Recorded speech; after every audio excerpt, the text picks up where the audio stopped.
సర్వమంగళమాంగళ్యే శివే సర్వార్థ సాధికే శరణ్యే త్రయంబకే దేవి నారాయణే నమోస్తుతే. సుప్రభాతం ఛానల్ ప్రేక్షకులందరికీ నమస్కారం. రవి భగవానుడు మీనరాశిలోకి ప్రవేశిస్తున్నాడు. గ్రహరాజు అయినటువంటి ఈ రవి భగవానుడు 2024 మార్చి నెల 14వ తారీఖు గురువారం మధ్యాహ్నం 12:30 పూర్వభాద్ర 4వ పాదం ద్వారా కుంభరాశి నుంచి మీనరాశిలోనికి ప్రవేశిస్తున్నాడు. ఇదివరకే మీనరాశిలో రాహు ఉన్నాడు. ఇప్పుడు మీనరాశిలో రవి రాహువుల కలయిక జరుగుతోంది. అంటే రవి రాహువుల యొక్క సంయోగం జరుగుతోంది.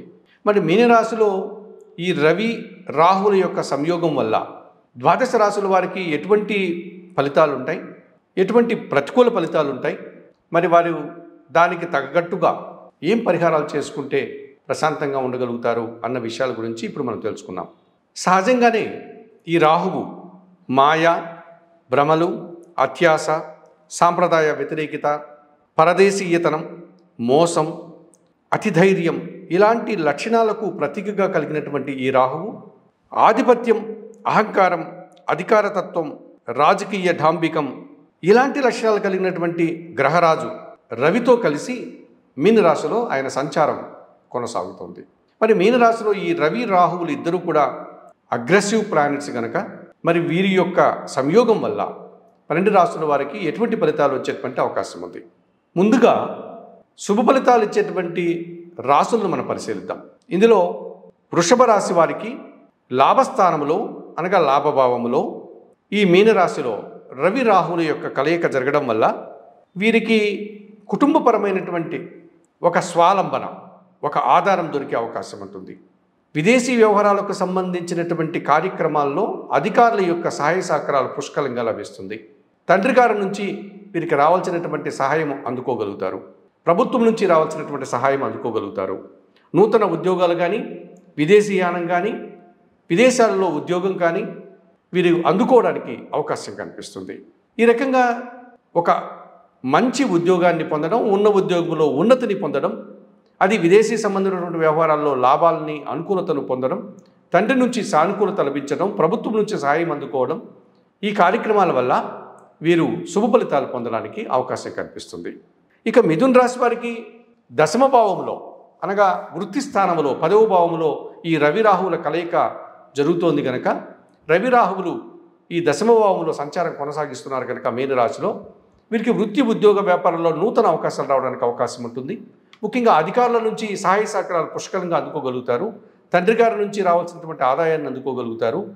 విదేశాలకు సంబంధించిన వ్యక్తుల ద్వారా కానీ లేక నూతన వ్యక్తుల ద్వారా కానీ వీరు వృత్తి, ఉద్యోగ, వ్యాపారాల్లో అభివృద్ధిని సాధించడానికి, అధికారాన్ని చేపట్టడానికి అవకాశం కనిపిస్తుంది. అలాగే తులారాశి వారికి షష్ఠమ భావంలో అనగా 6వ భావంలో ఈ రవి రాహువుల కలయిక లభించడం వల్ల పోటీ ప్రపంచంలో వారు మంచి విజయాలను అందుకోగలుగుతారు.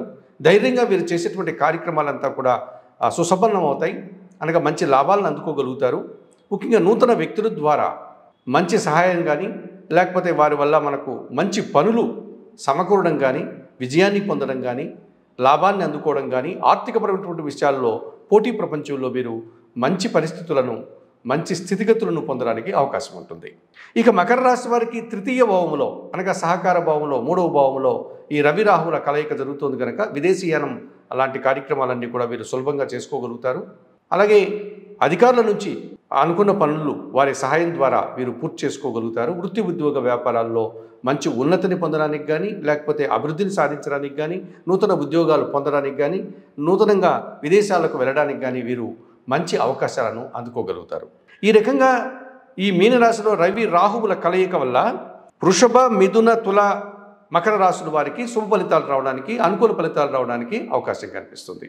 మిగతా 8 రాశుల వారికి కూడా కాస్త ప్రతికూల ఫలితాలు రావడానికి అవకాశం ఉంది. ఇందులో ప్రధానంగా మేషరాశి వారికి వ్యయంలో 12వ భావంలో రవి రాహువుల కలయిక వల్ల కాస్త అధికారులతో మనస్పర్ధలు కానీ లేకపోతే దురాశ పనుల వల్ల, అత్యాశ పనుల వల్ల, మోసగారి వల్ల వీరు మోసపోవడం జరగడం కానీ లేకపోతే వీరు చేయని తప్పులకు వీరు నిందపడడం కానీ రకరకమైన ప్రతికూల పరిస్థితులు వృత్తి, ఉద్యోగ, వ్యాపారాల్లో కానీ వీరు పనిచేసే వ్యాపారంలో కానీ ఇబ్బందులు ఎదుర్కోవాల్సిన వాతావరణము, అధిక ఆలోచనలు, ఖర్చులు, సమయము వృధా అయ్యేటువంటి వాతావరణం కనిపిస్తుంది.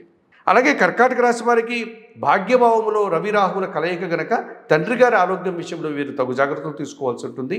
విదేశీ వ్యవహారాలకు వెళ్లే ముందు ఆచితూసి వెళ్లాల్సిన పరిస్థితి కనిపిస్తుంది. అలాగే వృత్తి ఉద్యోగ వ్యాపారాల్లో వీరు అనుకున్నంత ఫలితాలను పొందలేక కాస్త ఇబ్బందులు పడేటువంటి వాతావరణం కనిపిస్తుంది. ఇక సింహరాశి వారికి అష్టమ భావంలో రవి రాహుల కలయిక కనుక తండ్రి గారి ఆరోగ్యం విషయంలో వీరు జాగ్రత్తలు తీసుకోవాలి. తండ్రి గారి ఆరోగ్యం మరింతగా ఇబ్బందికరంగా మారేటువంటి సూచన కనిపిస్తుంది. అలాగే తండ్రి గారి నుంచి మనస్పర్ధలు రావడానికి అవకాశం కనిపిస్తుంది. విదేశీ వ్యవహారాలంతా కూడా అనుకున్నట్లుగా జరగకుండా ఆ కార్యక్రమాలు కుంటుపడడం కానీ వాయిదా పడేటువంటి పరిస్థితి కనిపిస్తుంది. వీరికి కూడా ఆరోగ్యం విషయంలో కాస్త ఇబ్బందులు కానీ లేకపోతే ఆర్థిక విషయాల విషయంలో కాస్త ఇబ్బందులు కానీ అవమానాలు కానీ ఎదుర్కోవాల్సిన వాతావరణం కనిపిస్తుంది. ఇక కన్యా రాశి వారికి సప్తమ భావములో ఈ రవి రాహువులు సంచరిస్తున్నారు కనుక ఎదుటివారితో మాట్లాడేటప్పుడు ఆచితూచి మాట్లాడాల్సి ఉంటుంది.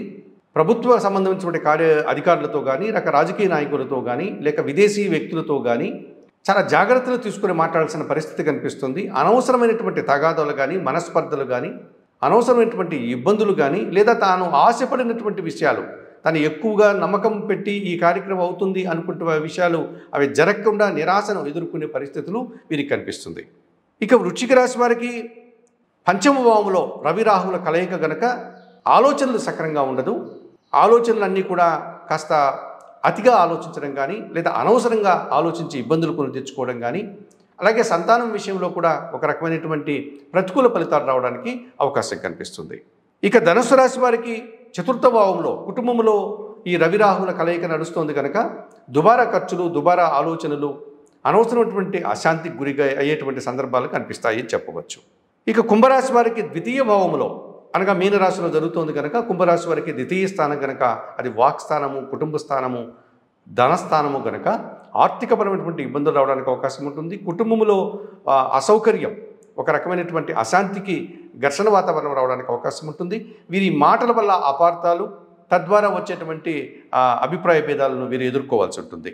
ఇక మీనరాశిలోనే అనగా జన్మరాశిలోనే ఈ రవి రాహుల కలయిక నడుస్తుంది కనుక వీరికి కొన్ని సందర్భాల్లో శత్రువుల ద్వారా ఒక రకమైనటువంటి ఇబ్బందికర వాతావరణం ఎదుర్కోవాల్సి ఉంటుంది.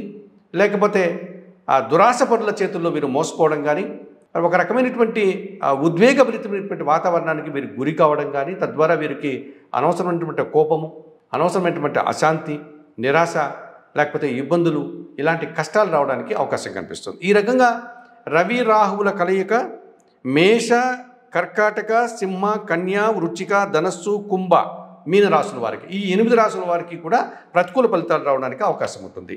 మరి ఈ విషయాన్ని చూసి మనం భయపడకుండా ఇటువంటి గ్రహ సంచారం వచ్చినప్పుడు ఎటువంటి పరిహారాలు మనం నిర్వర్తించుకొని ఆ సమస్య నుంచి బయటపడాలి అని కనుక ఆలోచిస్తే ప్రధానంగా రాహువును సానుకూలపరచుకోవడానికి కనకదుర్గాదేవి ఆలయానికి వెళ్ళి అక్కడ ఉన్నటువంటి అమ్మవారికి నిత్య కుంకుమ పూజ కానీ ఇతరత్ర అర్చనాది కార్యక్రమాలు కానీ అమ్మవారికి నిర్వర్తించుకోవచ్చు. ఎర్రటి పూలమాలను అమ్మవారికి సమర్పించవచ్చు. నిత్యం కూడా శ్రీ సూక్తము శ్రీదేవి ఖడ్గమాల స్తోత్రం చదువుకోవడం ఎర్రటి పండ్లను గురువులకు కానీ లేకపోతే ఆ దుర్గా అమ్మవారి ఆలయంలో ఉన్నటువంటి పురోహితుల వారికి కానీ దానం చేసి వారి ఆశీస్సులు పొందడం వల్ల ఈ రాహు ఇచ్చే ప్రతికూలత నుంచి బయటపడడానికి అవకాశం ఉంటుంది.